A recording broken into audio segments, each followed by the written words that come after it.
You don't have to be perfect to be remarkable. You know, aim high, but manage my expectations of success. People see the 30%. They don't see the 70% of not making it or not getting what you want.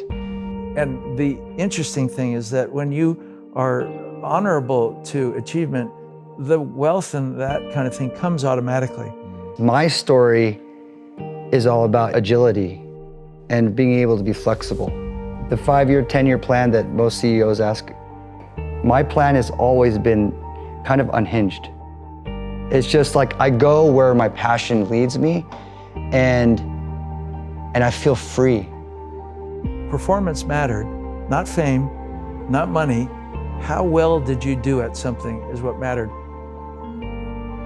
I've got to get through it. I've got to take a snapshot of the really great moments and carry those with me through the really bad ones. And the trick is taking your blinders off and remembering to look at those photos. And it changes the brain, changes the wiring.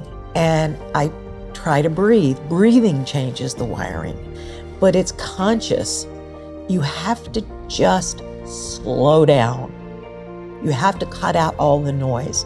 You have to respect yourself.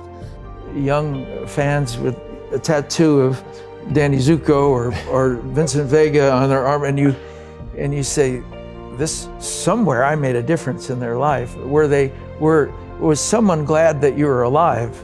Were you valuable to someone by being here? And you want to be valuable, you know, otherwise you're kind of wasting your time if you don't find your niche to be valuable to something. You have to be grateful for what you can get.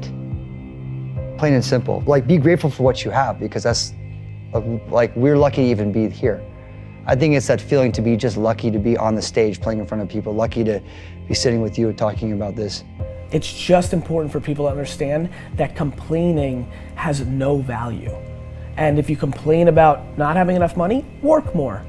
If you complain about not having work-life balance, spend more time on vacationing and your family. It's super simple.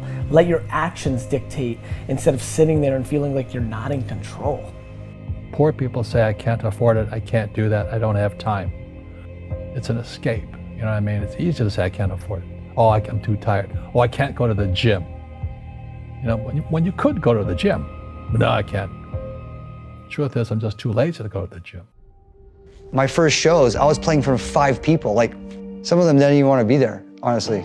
But I pretended like it was like a big deal. When I started DJing, I was playing, I remember when like 5 people would be like, yeah, and there was like, everyone else just doesn't give a shit.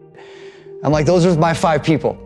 I focus on them. And after I talk to them, hang out with them. I used to do that at every show when I was in a band. We would tour across the United States, and we would drive like 10 hours, and we show up, I remember in like Albuquerque or something, and there was 12 people that showed up. And after the show, I like hung out with all of them, and one of the guys let us stay in their house, because we were sleeping in our van the whole time. Man, I was excited. After the whole tour, I was like, when are we gonna go back again? And it's like, you know, you have to start in that mindset. It's like you can't, that's the problem with social media right now, is that you're comparing yourself to people that have like this large success, and you're like, I wanna play there. But you first have to go with what you have in front of you and make that meaningful. You can't forget that life is an art. This is why Oprah and I connected immediately, because, you know, we did a whole episode one time on enlightening people that didn't have money on how they can live art. I said, very easy.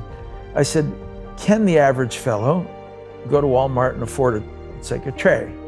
Yes, it might be $3. Can you afford a cup instead of a paper cup? Might be $1, it's fine. Now, can you put your favorite coffee in that cup? Can you go to a market or something and get a nice blueberry muffin? Can you make that look pretty, put a flower on that tray? Now can you go give it to your husband or your wife? They'll think they're at the Four Seasons and you have minimal money. It's how you approach shit. You know, it's the art of life. Someone wants wealth or they want fame. It's harder for that to happen because it's not based on anything that has a bean exchange to it.